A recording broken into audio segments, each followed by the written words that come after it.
The first harbinger of doom was a television commercial. Nikolai, the unflinching, lord of the crimson spires, he who walks the veiled night, and king of a dominion that had not seen the sun in 7 centuries, was utterly transfixed by a 30-second spot for a department store he referred to as the Scarlet Bullseye. He stood before the massive flat-screen television, a relic of Sophie's insistence on dragging his castle into at least the 21st century, with the regal stillness of a predator assessing its prey.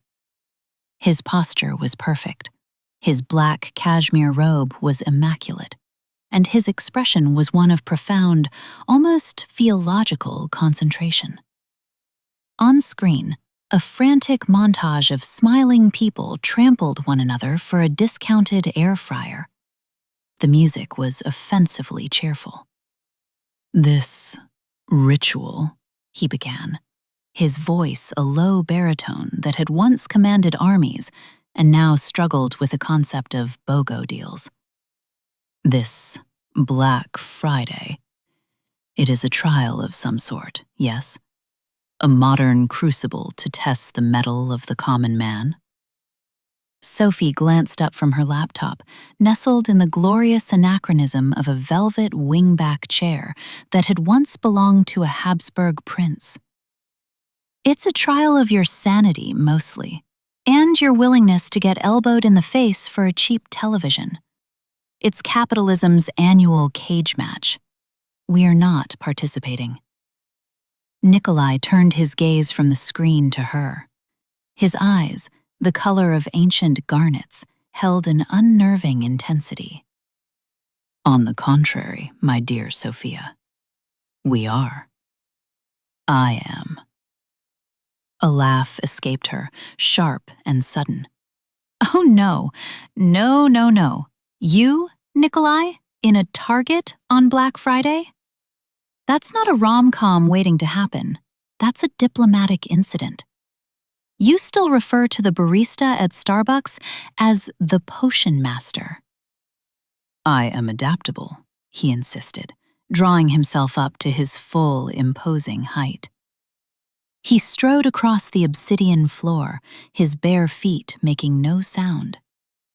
"I have navigated the fall of empires, the shifting of dynasties, the subtle treacheries of a dozen royal courts.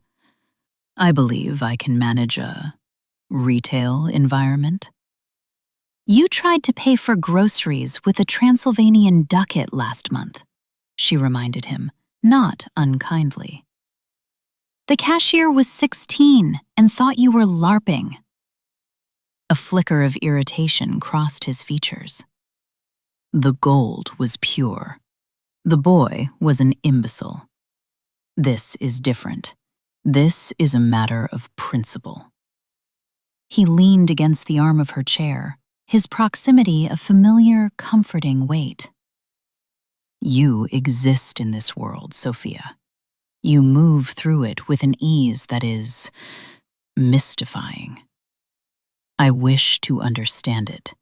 I wish to exist in it with you, not merely as an observer from my stone fortress. I must prove that I can handle modern life." Sophie's heart did a little traitorous flutter. It always did when he dropped the ancient despot act and revealed the slightly lost, genuinely trying man beneath. He wasn't just a king. He was a king who was desperately in love with a 21st century art historian who thought feudalism was a deeply flawed system. The culture clash was their entire relationship. "Nick," she said, her voice softening, "it's not a quest. It's a sale. The final boss is a woman named Carol from accounting who will fight you for the last discounted KitchenAid mixer. She is more ruthless than any Ottoman general you've ever faced." "I have faced down hordes of shrieking berserkers," he said, his tone grave. "I am not intimidated by this Carol." "She has a coupon," Sophie deadpanned. "It's a different kind of warfare." He was undeterred. The set of his jaw was the same one he probably used before ordering a siege. I require a list, a strategy. We will divide the battlefield, the scarlet bullseye, into sectors. We will identify primary and secondary objectives. We will be victorious. Sophie sighed, a long, drawn-out sound of loving exasperation. She knew when he got like this. There was no stopping him. It was the same terrifying determination that had likely won him half of Eastern Europe in the 14th century. It was, she feared, about to be deployed in the housewares section. Fine, she relented, a grin tugging at her lips. Fine, we'll go. That you are on your best behavior. No hypnotizing anyone for a better spot in line. No turning into a bat to scout the electronics aisle. And for the love of all that is holy, you will not refer to money as mortal currency. He gave a slow, magnificent smile, the kind that made her forget he was a blood-drinking creature of the night, and remember only that he was devastatingly handsome. You have my word as a king. Sophie buried her face in her hands. We are so getting banned. The morning of the campaign, as Nikolai termed it, began with a wardrobe crisis. He stood before his cavernous closet, which contained centuries of fashion, from fur-lined medieval tunics to impeccably tailored Victorian frock coats. What is the appropriate battle dress for this commercial skirmish? He mused, holding up a black silk shirt with cuffs so intricate they would make a poet weep. Something less dramatic, Sophie called from the bedroom. Think blending in. Think, I am not the mysterious and brooding lord of a shadow kingdom. He emerged 20 minutes later, looking deeply uncomfortable and utterly spectacular. He had chosen dark, well-fitted jeans, a concession that had taken Sophie months to achieve, a simple gray Henley that stretched across his broad chest, and a floor-length black wool coat that looked like it had been tailored for a god of winter. How is this? He asked, his brow furrowed in genuine concern. Is it sufficiently unremarkable? Sophie bit her lip to keep from smiling. You look like a movie star trying to go incognito. It'll have to do. Just try not to glower. You'll scare the children. I will endeavor to appear pleasant, he vowed, as if promising to single-handedly hold a mountain pass. The Target parking lot was Nikolai's first trial by fire. It was a chaotic sea of metal boxes, conking horns, and frantic shoppers pushing oversized carts with a grim sense of purpose. Nikolai's hand tightened on the steering wheel of Sophie's sensible sedan. His own vehicle was a vintage black Bentley that screamed aristocratic villain and had been vetoed immediately.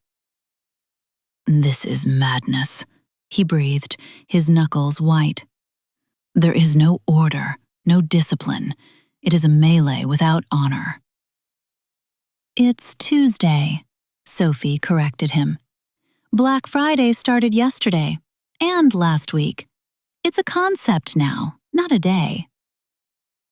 He navigated the lot with the pained precision of a man who was used to his path being cleared by terrified footmen. After circling for what felt to Nikolai like an eternity, he finally found a spot at the far edge of the asphalt expanse. We shall begin our approach on foot, he declared grimly. Inside, the assault on his senses was immediate and overwhelming. The fluorescent lights were a brutal, sterile glare, a far cry from the flickering gas lamps and candlelight of his castle. The air smelled of popcorn, floor polish, and desperation. A tinny, synthesized version of a holiday carol blared from unseen speakers, a sound so cheerful it felt like an act of aggression. Nikolai froze just inside the automatic doors, his garnet eyes wide with a sort of horrified awe. He looked like a magnificent marble statue dropped into the middle of a rave. "It is brighter than I anticipated." "And stickier," Sophie said, grabbing a bright red cart. She tried to push it towards him, but he simply stared at it. "What is the purpose of this crimson battering ram?" "It's for the stuff we're going to buy, Nick, so we don't have to carry it." He approached the cart with suspicion, placing his hands on the handlebar as if gripping the hilt of a sword. He gave it a tentative push. It wobbled. He frowned, applying more force. The cart shot forward, veered sharply to the left, and slammed into a display of festive throw pillows. Sophie winced. "Okay, maybe I'll drive." She rescued the cart, placing a comforting hand on his arm. "Deep breaths. We have a list. We are surgical, in and out. First, you wanted to survey the discounted electronics." Nikolai nodded, his composure returning as he focused on the mission. "Indeed, I require a device for digital inscription, one with a more responsive interface." "You want an iPad," she translated. "Aisle B12. He strode down the main thoroughfare with a purpose that parted the crowds before him. People took one look at the tall, grimly handsome man in the dramatic coat and instinctively gave him a wide berth. It was, Sophie thought, the most effective crowd control technique she had ever seen. The electronics section was a cacophony of competing screens and sounds. Nikolai paused before a wall of televisions, all displaying the same hyper-colored nature documentary. A flock of flamingos took flight in perfect, synchronized unison across 50 screens. "Remarkable," he murmured. "A flock of scrying mirrors, all showing the same vision." "They're just TVs, honey, and they're on sale." His attention, however, was quickly diverted by a nearby display. It was a tower of brightly colored boxes, adorned with a cartoon toucan. "What is this?" he asked, his voice laced with genuine curiosity. He picked up a box of Fruit Loops. "Are these sweetened grain pellets?" "They're cereal," Sophie said, trying to steer him toward the tablets. "And yes, muesli sugar. Not exactly the breakfast of champions or ancient vampire lords." But Nikolai was fascinated. He had a strange affinity for the most mundane aspects of her world. He found fast food architecture baffling, infomercials to be a form of dark magic, and now, sugary cereal was his new obsession. He placed the box in the cart. For research. Their mission was repeatedly derailed by similar curiosities. He was intrigued by a Snuggie, which he declared a functional, if aesthetically displeasing, day robe. He was appalled by the sheer variety of potato chips, calling it an obscene display of tuberous excess. Finally, they made it to the checkout. The lines were long, winding through the aisles like sluggish, miserable serpents. "We will be here until the next full moon," Nikolai observed. His patience, a resource he possessed in near-infinite quantities when stalking prey or plotting coups, was wearing dangerously thin when it came to queuing. "Look," Sophie said, pointing. "Self-checkout. It's faster. Come on, I'll show you." This was a catastrophic miscalculation. Nikolai approached the self-checkout kiosk, as if it were a hostile alien artifact. He regarded the touchscreen with deep mistrust. I am to interface with this glowing rectangle? You just scan the barcodes on your stuff and put it in the bag, Sophie explained, trying to sound encouraging. It's easy. She demonstrated with a bag of coffee. Beep. The machine chirped happily. See? Nikolai took the box of Fruit Loops. He held it up, examining it from all angles. He located the barcode, a series of black lines he found offensively artless. He passed it over the scanner. Beep. The screen displayed 1 Fruit Loops. A flicker of triumph lit his eyes. He had bested the machine. He had communed with the spirit of modern commerce. He liked the sound it made. He scanned it again. Beep. 2 Fruit Loops. He smiled. A genuine, small smile. He scanned it again and again. Beep, beep, beep. Nikolai, what are you doing? Sophie hissed, noticing the screen now read 17 Fruit Loops. I am ensuring the transaction is properly recorded, he said with grave dignity. The machine seems to enjoy it.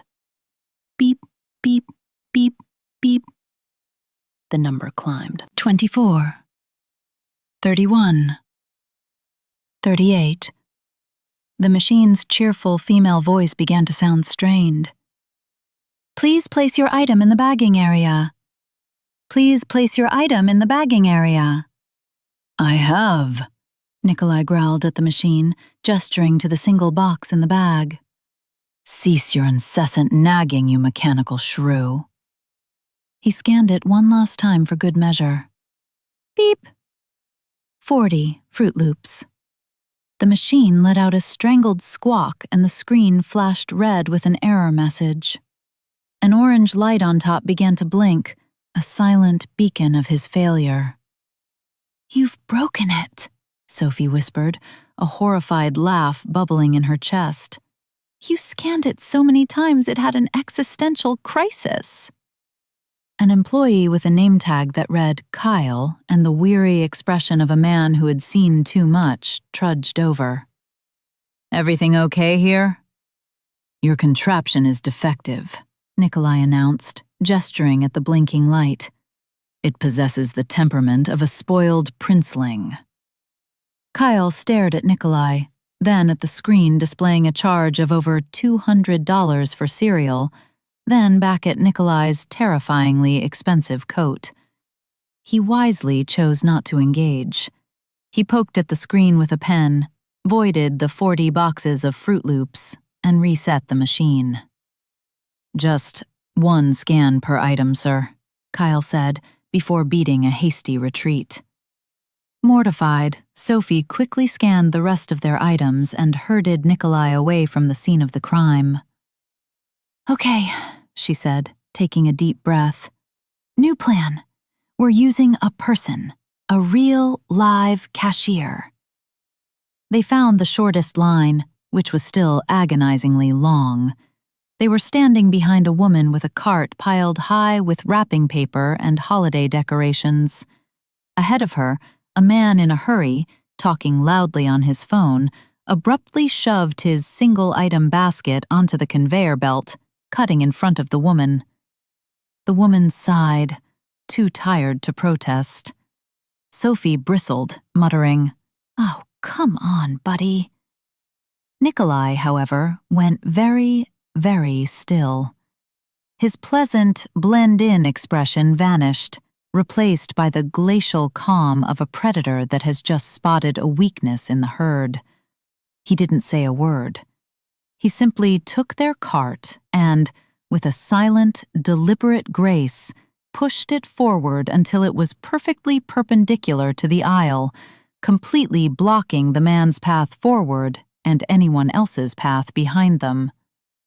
Then he just stood there, his hands resting lightly on the handle, and stared. He didn't glower, he didn't threaten, he just looked at the man, It was a look that carried the weight of centuries of absolute authority. A look that said, "I have watched cities burn, and I have orchestrated the downfall of kings. You, little man, are a momentary inconvenience I could erase from existence without a second thought." The man on the phone faltered mid-sentence. He glanced at the cart blocking his way, then at Nikolai. His eyes widened. The color drained from his face. He mumbled a hasty, "Never mind," into his phone, snatched his basket off the conveyor belt, and practically fled down the feminine hygiene aisle. Nikolai serenely pulled the cart back into line, leaving a clear path. He turned to Sophie, a hint of a question in his eyes. "The obstruction has been removed." The woman in front of them turned around, her mouth agape. She looked at Nikolai with a mixture of fear and profound gratitude. "Thank you," she whispered. Sophie was speechless. She was horrified, impressed, and desperately trying not to laugh. It was the most polite, menacing, and effective thing she had ever witnessed. "Nick," she finally managed to say, "we don't solve our problems with silent, passive-aggressive intimidation tactics." "We're not?" he asked, genuinely confused. "It was efficient." By the time they reached the cashier, a young woman named Jessica with glitter in her hair, Sophie's nerves were shot. It was going so much worse than she had imagined. "Just let me pay," she whispered to Nikolai, reaching for her wallet. "Nonsense," he said, waving her hand away with patriarchal confidence. "I'm the provider. I will handle the transaction." He produced a wallet made of some dark, unidentifiable leather. From it, he pulled out a credit card, and then another, and a third. He fanned them out like a poker hand. They were ancient artifacts. An American Express from 1987, a dusty Visa with faded gold lettering, and a Sears card that looked like it had been issued during the Carter administration. "I wish to distribute the cost of these goods across these 3 accounts," he announced to Jessica, who stared at the cards as if they were fossils. Jessica said, "I don't know if our system can do that. And are these still valid?" "They are vessels of established credit," Nikolai assured her. "They are perfectly functional." He handed her the American Express. Jessica swiped it. The machine beeped angrily. She swiped it again. Nothing. The magnetic strip had likely been demagnetized since the fall of the Berlin Wall. "It's not working," she said, her voice getting a little high-pitched. The people in line behind them were starting to grumble. "Then try this one," Nikolai instructed, offering the Visa. Jessica, with a growing sense of panic, took the card and tried to insert it into the chip reader. It, of course, had no chip. She tried swiping it. The machine let out a long, painful groan, and the screen froze on a loading symbol. "Oh no," Jessica breathed. "Oh no, no, no. It's frozen. The whole system." The grumbling from the line grew louder. A baby started to cry. The manager, a stern-looking woman with a sensible haircut and a name tag that read Brenda, began marching towards them. Sophie closed her eyes. This was it, the grand finale. "Sir," Brenda said, her voice dripping with practiced corporate patience, "is there a problem here?" "Your technology is antiquated and unresponsive," Nikolai informed her coolly. "I demand to speak with the person in charge of your financial apparatus." "That would be me," Brenda said, her patience wearing thin. "And right now, that apparatus is frozen because of your vintage credit cards. Sir, I'm going to have to ask you to step aside so we can reboot the register. Perhaps you have another form of payment? Cash, maybe?" I will not be stepping aside, Nikolai declared, his voice dropping to a dangerously low register. A hush fell over the immediate vicinity. I am a consumer, a patron of this establishment. I have certain inalienable rights. Sir, a new voice said. It was Gary, the security guard. He was 50, paunchy, and looked like he'd much rather be at home watching football. He had a hand resting near his taser. Brenda's right. We need you to move along. Nikolai drew himself up, his eyes flashing with the fire of 1,000 affronts. This was no longer about an iPad or Fruit Loops. This was about honor. He was being dismissed. He, Nikolai, who had been bowed to by popes and emperors, was being told to move along by a man named Gary. He planted his feet and began to speak. It wasn't a shout, it was an oration. You dare speak to me of rules? He thundered, his voice resonating through the checkout area, silencing the crying baby and the grumbling shoppers. I, who have seen the very foundations of law laid down by men in wolf pelts and iron crowns. You cite your flimsy corporate policies, but I speak of the ancient and sacred pact between merchant and customer, a tradition that predates your nation, your currency, your very conception of commerce. He took a step forward, his dramatic coat swirling around him. Gary took a nervous step back. By the Hanseatic League trade agreements of the 14th century, a vendor is obligated to accept any legitimate tender.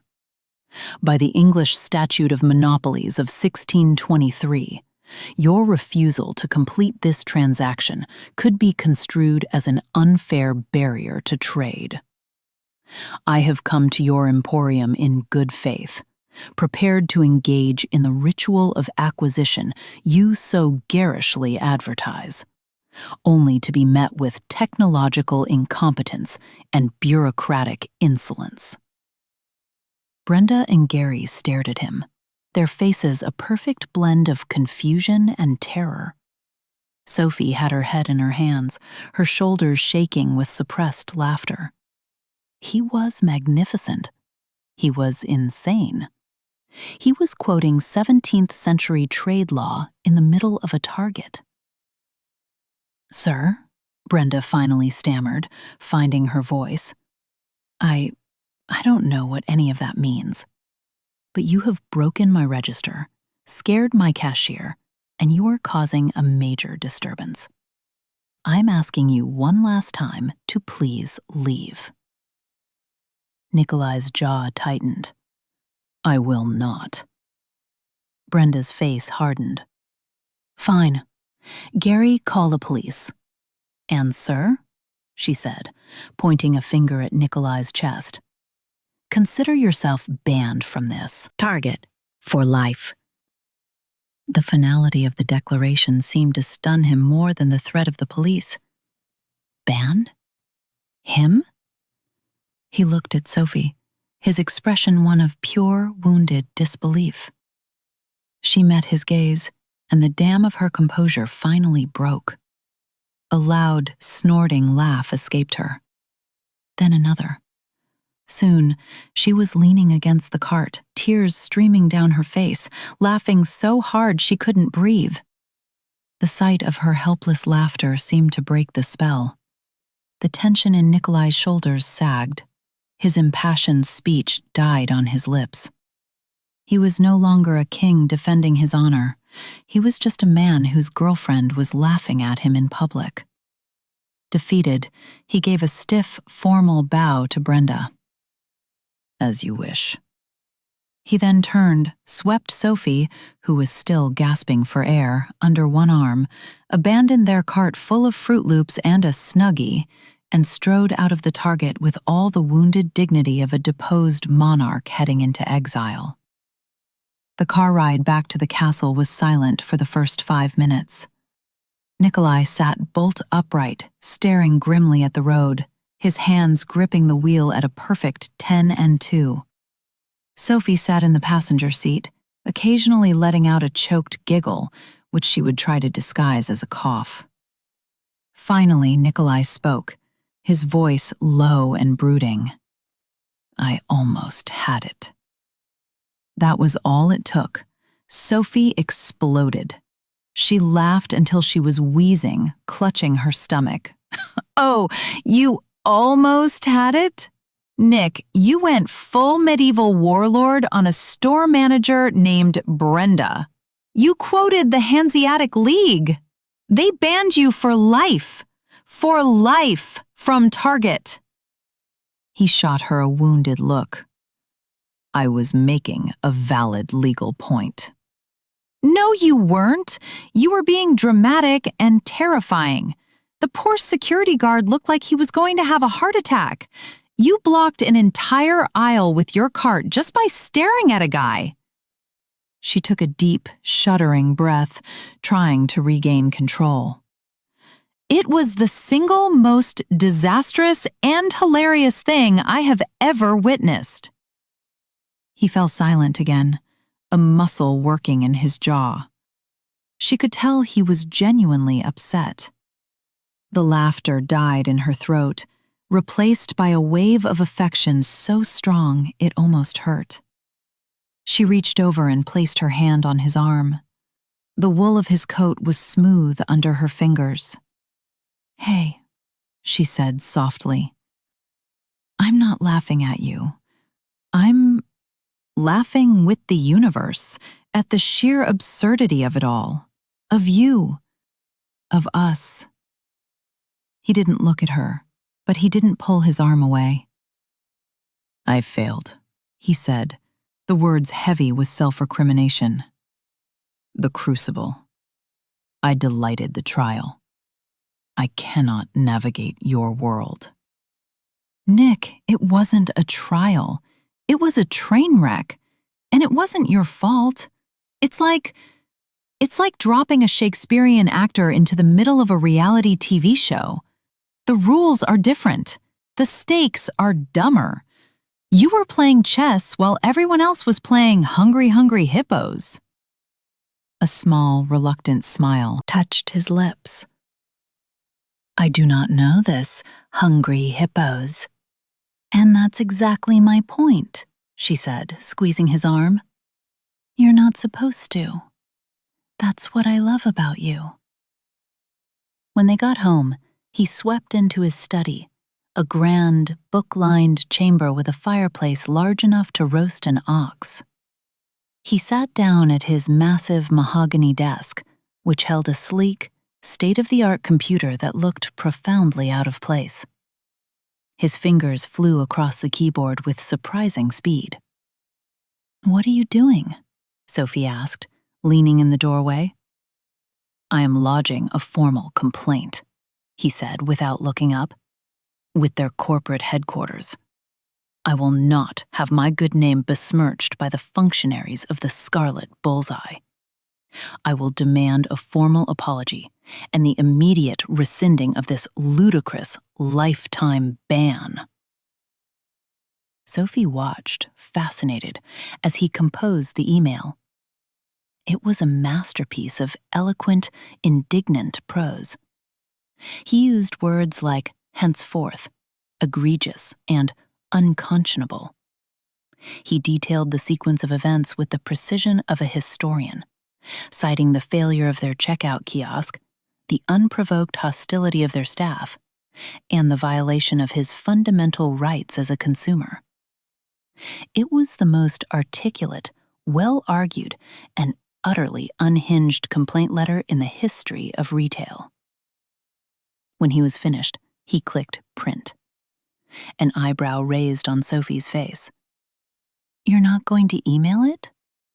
An electronic missive lacks gravitas, he declared, retrieving the crisp sheet of paper from the printer. He examined it, nodding in satisfaction. He then opened a drawer and produced a fountain pen and a small, dark bottle of ink. Is that Dragon's blood ink, he confirmed, unscrewing the cap. A gift from a Ming Dynasty emissary. It has a flair for the dramatic, don't you think? He signed his name at the bottom, Nikolai, sovereign of the Carpathian Marches, in a script so ornate it was practically a work of art. The ink was a deep, unsettling crimson. It looked exactly like blood. But he wasn't done. He folded the letter with geometric precision, slid it into a heavy vellum envelope, and then, to Sophie's utter delight, he produced a stick of black sealing wax and a signet ring from his pinky finger. He melted the wax with a lighter, dripped a perfect circle onto the back of the envelope, and pressed his ring into it, leaving an imprint of a wolf's head beneath a crown. He held up the finished product. A perfectly formatted, laser-printed complaint letter, signed in blood-red ink and sealed with the ancient crest of his house. It was the physical embodiment of his entire being, a man caught between centuries, trying desperately to reconcile the two. "Now," he said with grim satisfaction, "it is an official correspondence." He actually put a stamp on it and had one of his spectral, unseen servants mail it the next day. Sophie didn't have the heart to tell him that it would likely be opened by a bored intern in a cubicle in Minneapolis who would promptly throw it in the trash. The weeks that followed were quiet. Nikolai seemed to have accepted his defeat with a grudging sort of grace, though he would occasionally mutter darkly about consumer tyranny whenever a Target commercial appeared on television. The incident became a sort of legend between them, a story Sophie would bring up whenever she needed a laugh. Nikolai, for his part, retreated slightly. He spent more time in his library, poring over ancient texts. He seemed less inclined to join her for movie nights or to ask questions about the strange customs he saw on the news. The failure at Target, as comical as it was, had hit him harder than he let on.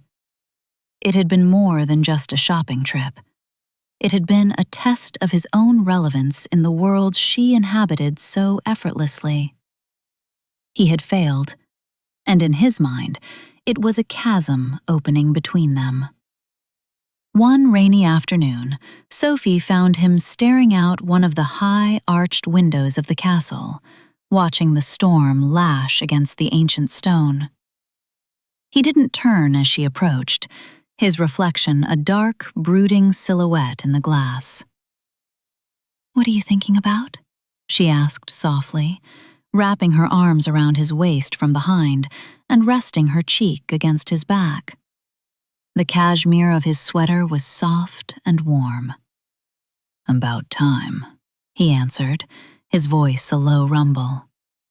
"And the way it erodes all things, stone, kingdoms, people." She knew he wasn't just talking about architecture.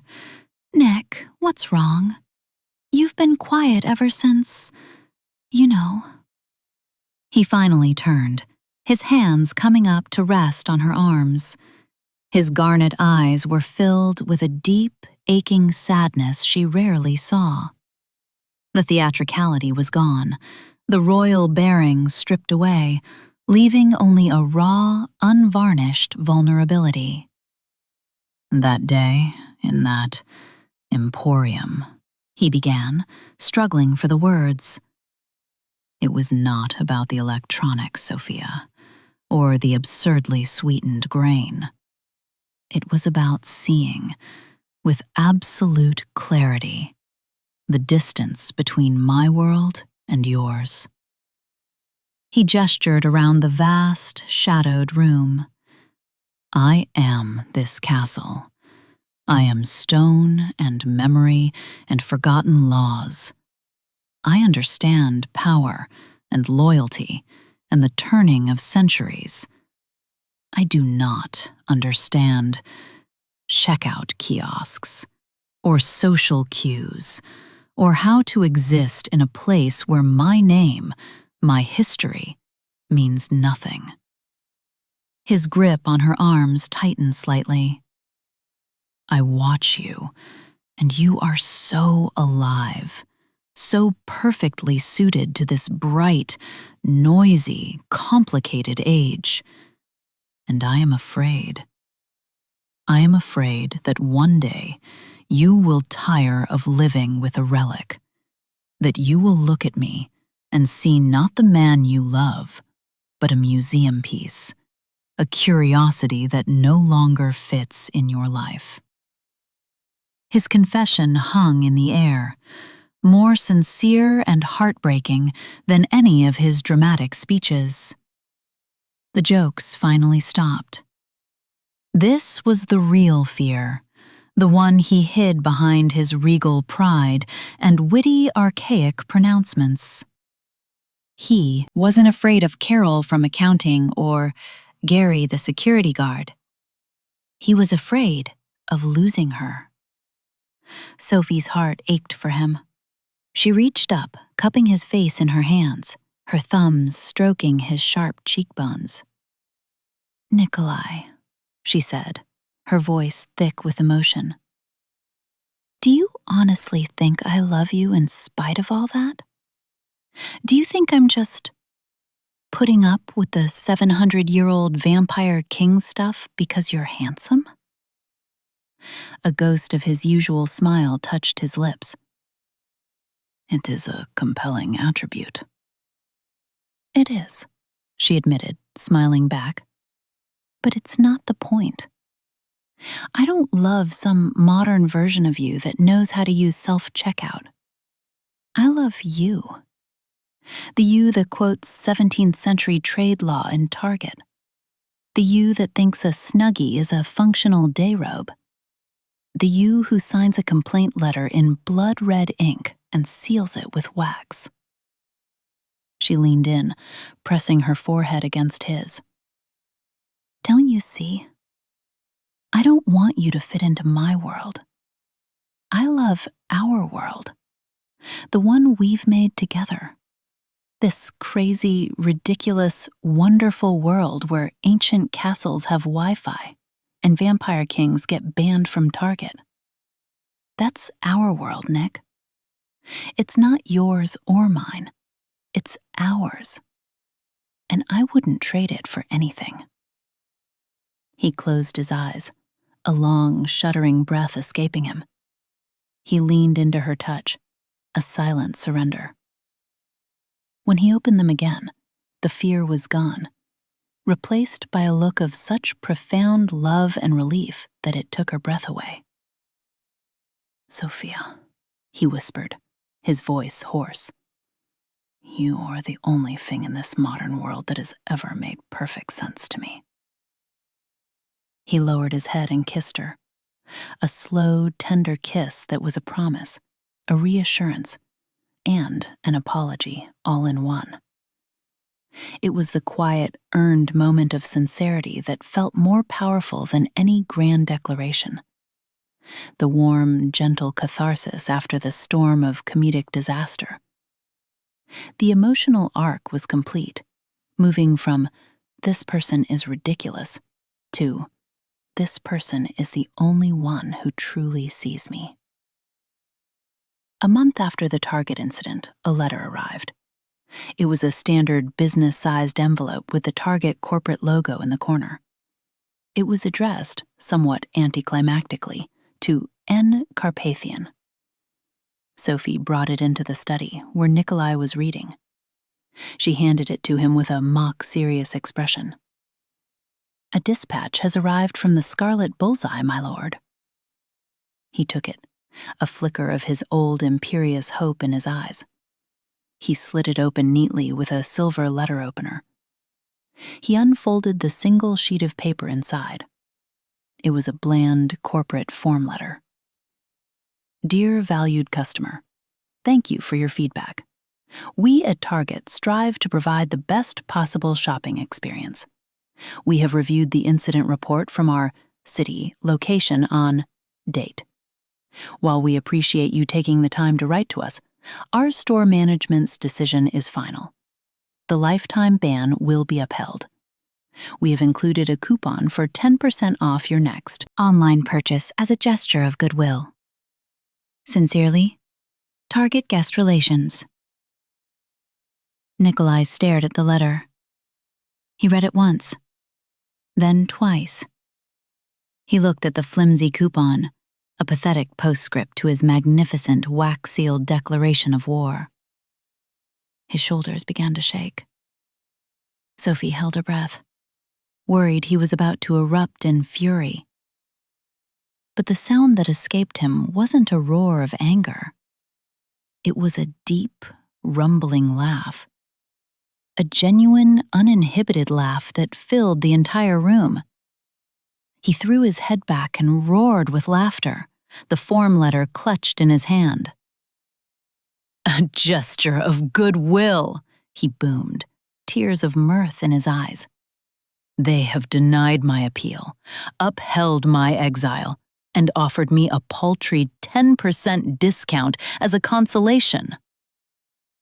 Sophie started laughing with him, a shared, unexpected release of all the tension and absurdity. The image of his grand, blood-signed letter being met with this sterile, corporate brush-off was just too perfect. The next day, Sophie took the letter and the coupon. She had them professionally mounted in a handsome black frame with a small brass plaque at the bottom. The plaque read, "Nikolai vs. Target, a valiant effort, November 28th. She hung it on the wall in the hallway, right between a 16th century Flemish tapestry and a Goya painting. It became their favorite piece of art in the entire castle. It was a reminder of his most spectacular failure, and, in a way, their greatest success. It was proof that their love wasn't about one of them changing for the other, but about finding the shared, beautiful, and utterly hilarious space in between their two worlds. And every time Nikolai walked past it, he would touch the frame, a small, secret smile on his lips. He hadn't conquered the modern world. He hadn't needed to. He had found something far better. He had found his home.